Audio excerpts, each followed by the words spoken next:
अस्सलाम वालेकुम तमाम देखने और सुनने वालों को हम अपने चैनल माय नॉवल कलेक्शन पर खुशामदीद कहते हैं। चलते हैं इस नॉवल के एपिसोड नंबर 5 की तरफ। अगर आप इस चैनल पर पहली बार आए हैं तो चैनल को सब्सक्राइब करके बेल नोटिफिकेशन को ऑन कीजिए और अगर ये नॉवल अच्छा लग रहा है तो वीडियो को लाइक ज़रूर कीजिए। चलते हैं नॉवल को स्टार्ट करते हैं। उसकी नाराज़ होने का रेयान पर कोई असर नहीं हुआ था, तो अपने आप भुलाकर वो फिर पहले की तरह ही रेयान से बात करने लगी थी। तुम्हारा पूरा नाम क्या है? वो रेयान की रकी किताब के वर्क गर्दानी करने में मसरूफ थी। तभी रयान ने उसे मुखातिब किया था। इरसा रयान। किताब पर नजरें जमाए ही उसने जवाब दिया था। रयान ने उसके जवाब पर किताब उसके चेहरे से हटाई थी और उसके चेहरे पर शरारत के वाज़े आसार देखकर वो नागवारी से उसे घूरने लगा था। मैंने तुम्हारी डॉक्यूमेंट्स में जो नाम है वो पूछा था, रूखे लहजे में कहता वो किताब उसके हाथ से ले चुका था। हद है रयान, आपको मेरा पूरा नाम नहीं पता। उसे बुरा लगा था कि वो इतना लाइल्म कैसे रह सकता है, लेकिन रयान ने उसकी बात का कोई जवाब नहीं दिया था। रयान, मैं आपसे बात कर रही हूँ। झुंझलाकर उसने रयान का कंधा हिलाया था। क्या? उसने कुछ इतनी बेसारियत से पूछा था कि इरसा बिना जवाब दिए ही कमरे से बाहर चली गई थी। तभी रयान ने उसे आवाज दी थी। वो फौजिया बेगम के पास आकर बैठी ही थी। क्या हुआ? रयान के मोबाइल देने पर वो राहिया से बात करने लगी थी, जो उसे बता रही थी कि वो लोग नारायण कावन जा रहे हैं तो वो क्या वो चलेगी? उसने सामने बैठे रयान को देखा था, जो उसे ही देख रहा था। बहुत दिल होते हुए भी उसने इनकार कर दिया था, क्योंकि वो जानती थी रयान कभी नहीं मानेगा। ना रयान ने उससे कुछ पूछा था, ना डिस्कस किया था। राया ने रयान को बताया था कि वो लोग जा रहे हैं और इरसा और वो भी चले, लेकिन उसने अपनी तरफ से इनकार कर दिया था। क्या हो जाता अगर कह देते कि गुम आओ? वो उसे देखते हुए सोच रही थी, जो लैपटॉप में कुछ टाइप कर रहा था। क्या हुआ? क्या देख रही हो? उसे अपनी तरफ मुसलसल देखता पाकर वो पूछ बैठी थी। रयान, मुझे घूमने जाना है। मासूम सी शक्ल बनाए उसने कह दिया था। तो आप इजाजत दे देना। वो उठकर उसके पास आ बैठी थी। तुमने पूछा कब? तुमने तो खुद से राया को मना कर दिया। उसने अपना हाथ इरसा के हाथ से खींच कर तेवरी चढ़ाकर पूछा था। मुझे लगा आप मना कर देंगे। फिर से उसके हाथ पर हाथ रखे वो मिठास समोए हुए लहजे में बोली, जब खुद इनकार किया तो खुद ही हाँ कर दो। सर्द मेहरी से कहता वो पूरी तरह अपने काम की तरफ मुतवज्जा था। क्या मतलब रयान? वो उलझन का शिकार हुई थी। मतलब कि ना कहने से पहले तुमने मेरी इजाजत नहीं ली थी, तो अब भी वही करो जो तुम चाहती हो। ठंडे लहजे में कहता वो इर्सा को सख्ती से ये पावर करवा गया था कि अपने हर काम में उसे रयान की इजाजत की जरूरत है। इर्सा जानती थी कि उसकी बहस ला हासिल ही रहेगी। अब तो वो खामोशी से सोने के लिए लेट गई थी।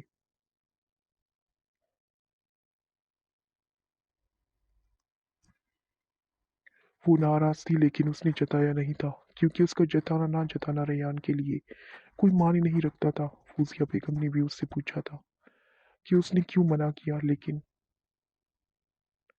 उसने ये कहकर कि रयान के बगैर जाने का उसका दिल नहीं था, बात खत्म कर दी थी। वो आदी हो गई थी रयान के रवैये की, उसके तहक्कुम भरे लहजे की। उसे ये सब बुरा नहीं लगता था, बस बुरा लगता था तो ये कि रयान आम शौहरों की तरह क्यों बिहेव नहीं करता। अब भी रयान ने अपने और उसके दरमियान एक हद रखी थी, जो क्रॉस करना भी अगर वो चाहती थी तो नहीं कर सकती थी। रयान, आपको बच्चे पसंद है? उसके हाथ पर सर रखी वो पूछ रही थी। बच्चे किसे बुरी लगती हैं ऐसा? उसके उल्टा सवाल करने वाली आदत पर वो हंसती थी। मतलब आपको पसंद है बच्चे? हाँ, मुख्तसर जवाब देकर वो अपने ऊपर ब्लैंकेट सेट करने लगा था। आपको कितने बच्चे चाहिए? रेहान के हाथ रुके थे उसके सवाल पर। एक। उसकी गहरी नजरों से देखते शायद वो कुछ अंदाजा लगाने की कोशिश कर रहा था। बस एक मुंह बसोर कर कहती। वो रयान को मजीद उलझा गई थी। क्या कोई ऐसी बात है? उसका भरपूर जायजा लेते वो उसे नजर चुराने पर मजबूर कर गया था। नहीं रयान, धीमी आवाज में कहते वो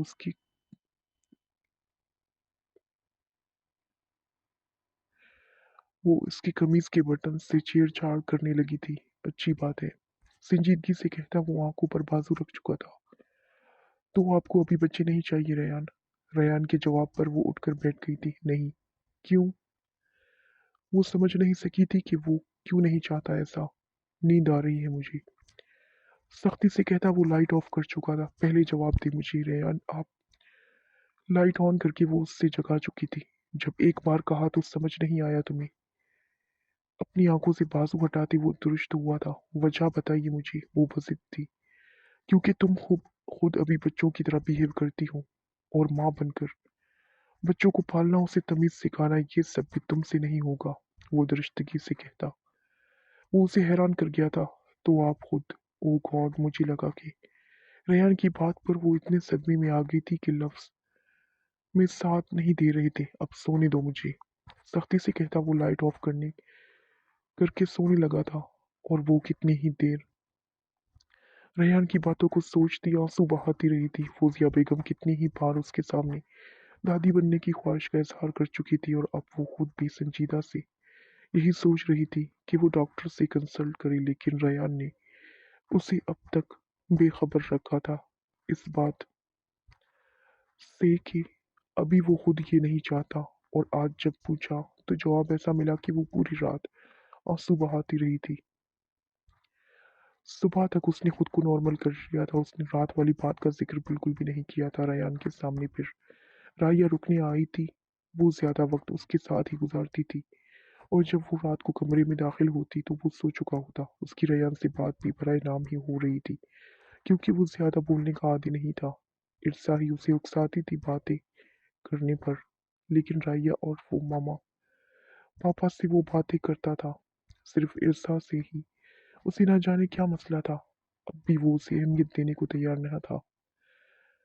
राया गई तो दूसरे दिन रयान भी काम से शहर से बाहर जा रहा था। वो उदास हुई थी सुनकर। वो कमरे में आई तो 1:30 बज गया था। राया और जवार अभी ही गए थे। रयान ने उसे गौर से देखा था। ग्रीन कलर का कुर्ता पजामा पहने, बालों को चुटिया बनाए वो कुछ थकी थकी सी लग रही थी। वो चेंज करके आई तब तक रयान उसी पोजीशन में बैठा कुछ सोच में मगन था। कल कब जाएंगे आप? नींद से बंद होती आंखों को बमुश्किल खोलते वो पूछ रही थी। 11 बजे। उसके बराबर में लेटते वो उसकी बंद होती आंखों को देखकर मुस्कुराया था। ठीक है, मैं सुबह उठकर पैकिंग कर दूंगी। आंखें बंद होने से पहले वो ये जुमला मुश्किल से कह सकी थी। लेकिन रयान को उसके सोना अच्छा नहीं लग रहा था, तो उसे फिर से जगा दिया था। क्या हुआ? आंखें खोले वो उसे ही देख रही थी। तुम नहीं जानती।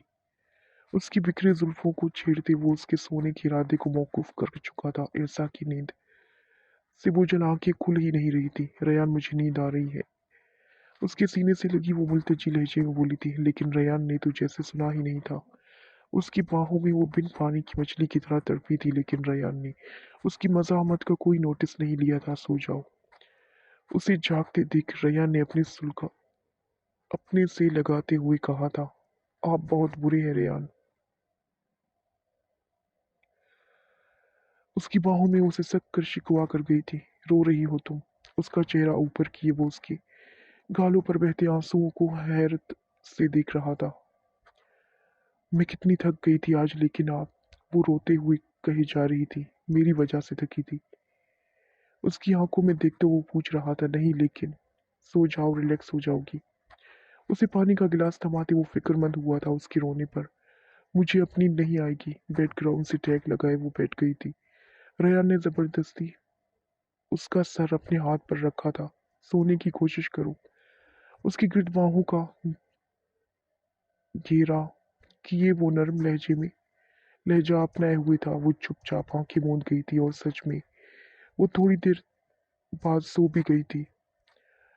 थोड़े से खुले होंठ, चेहरे पर बिखरी लटे, आंखों पर साया फगन घनी पलके। रयान उसे देखता रह गया था। वो बिलाशुबा खूबसूरत थी, लेकिन उसकी मासूमियत, उसका सलाह जो अंदाज रयान को उसकी तरफ हमकने पर मजबूर करता था। उसकी पेशानी पर अपने लब रखते वो अपने दिल में उसकी मोहब्बत को शाद कर गया था। सुबह वो उठी तो 10:30 हो गए थे। वो झटके से उठ बैठी थी। उसे याद था कि उसे रेयान की पैकिंग करनी थी। फ्रेश होकर बाहर आई तो रेयान निकलने के लिए रेडी था। कब उठी, उसका भरपूर जायजा लेते। वो रेस्ट वॉच पहन रहा था अभी ही।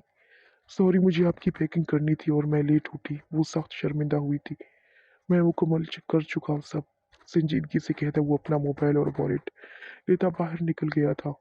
और वो उसके रवैये पर कुर्ती कितनी ही देर वहीं खड़ी रही थी। फिर बाहर जाने का इरादा कैंसिल करती वो फिर से सोने के लिए लेट गई थी। जिस्म में दर्द और बुखार महसूस हो रहा था उसे, और फिर ये मौसमी बुखार उसे 2 दिन तक रहा था।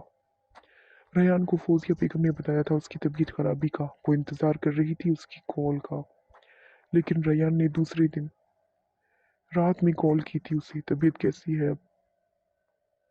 रेहान के पूछने पर उसने बता दिया था कि वो ठीक है, मेडिसिन ले रही हूँ। हाँ। रेहान, मुझे अम्मी के घर जाना है रुकने।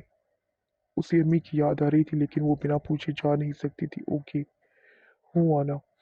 रेहान के चेहरे की तासुरात का अंदाजा वो यहाँ बैठकर भी लगा सकती थी। आप कब आएंगे? 1 हफ्ते बाद। आप मसरूफ हैं? नहीं। रेहान के मुख्तसर जवाब पर वो सख्त बदमज़ा हुई थी। रेहान, कभी तो आप 1 वर्ड से ज्यादा लफ्जों का जवाब दिया करी। आखिर उसने कह ही दिया था। वो हंस दिया था, जो वो साफ सुन चुकी थी। मैं रुकूंगी रेहान अम्मी के घर। उसका अच्छा मूड देखकर उसने अपना प्लान बताया था। तभी पीछे से किसी ने रेहान को पुकारा था। फिर कॉल करूंगा, टेक केयर। उसने इरसा को जवाब का इंतजार किया था, लेकिन उसने गुस्से से बिना जवाब दिए ही कॉल डिस्कनेक्ट कर दी थी। रात 12 बजे के करीब फिर उसे रेहान ने कॉल किया था, लेकिन वो उखड़ी उखड़ी सी थी। कुछ कह रही थी तुम इस वक्त? क्या आपने सुना नहीं था? नहीं। रेहान का मूड खराब हुआ था उसके लहजे से। फिर खत्म करे इस बात को। जब आप मेरी बात को भूल गए तो उसकी कटीले लहजे को रेहान ने बखूबी महसूस किया था। ठीक है, तुम नहीं बताना चाहती तो कोई बात नहीं। अब सो रहा हूँ, गुड नाइट। अब की रेयान ने उसके कुछ कहने से पहले ही फोन रख दिया था, और वो फोन बेड पर पटक कर यहाँ से वहां चक्कर काट रही थी। रेयान का यही अंदाज उसे जहर लगता था। कभी तो वो उसके नखरे उठाता था, कभी तो वो उसकी नाराजगी पर उसे मनाता, लेकिन नहीं, रेयान उन चीजों से कोसों दूर था। वो उम्मा से कॉल पर बात कर रही थी, तभी रेयान कमरे में दाखिल हुआ। वो जल्दी से फोन रखकर उसकी तरफ मुतवज्जा हुई। आपने बताया नहीं कि आप आज आने वाले हैं? रेयान को देखकर उसके चेहरे पर रौनक आ गई थी। रेयान ने उसे बस एक नज़र देखा था, जवाब नहीं दिया था। उसके जवाब न देने पर वो बेदली से वार्डरोब की तरफ बढ़कर उसके कपड़े निकाल कर बाहर आ गई थी। रेयान कुछ देर बाद ही फ्रेश होकर नीचे आया था। फौजिया बेगम और दाऊद साहब घर पर थे। नहीं तो वो लाउंज में ही बैठ गया था। खाना खाएंगे आप? अब कि उसके लहजे की खुशगवारियत मफकूद थी। हाँ। संजीदगी से कहता वो किसी का नंबर डायल करने लगा था। खाने के बाद उसके लिए कॉफ़ी लेकर आई तो वो कुछ सोचने में मसरूफ था शायद। रयान उसके 2-3 बार पुकारने पर वो चौंक कर उसे देखने लगा था। आपकी कॉफ़ी? कॉफ़ी का मग से थमाती वहीं बेड पर बैठ गई थी। क्या सोच रहे थे आप? दिलचस्पी से उसके संजीदा तासुरात लिए चेहरे को देखते वो पूछ बैठी थी। कुछ नहीं सोच रहा। कॉफ़ी के सिप लेते वो कुछ उलझा उलझा सा लगा था उसे। कोई मसला है? वो फिर पूछ रही थी, जिस पर रयान ने कॉफ़ी का मग साइड टेबल पर पटक कर उसे सख्त नजरों से देखा था। तुम्हारे साथ मसला क्या है? बताओ। 2 मिनट सुकून से खामोश नहीं बैठ सकती तुम? काटदार लहजे में कहता वो उठकर अपनी सिगरेट सुलगा चुका था, और इरसा अपनी इज्जत पर उमड़ते आंसुओं को रोकने सोने के लिए लेट गई थी। उसकी सूसू पर रयान को कुफत का शिकार हुआ था। कुछ देर बाद बर्दाश्त कर किया रयान ने, लेकिन फिर भी उसका रोना बंद नहीं हुआ तो वो उठ बैठ गया था।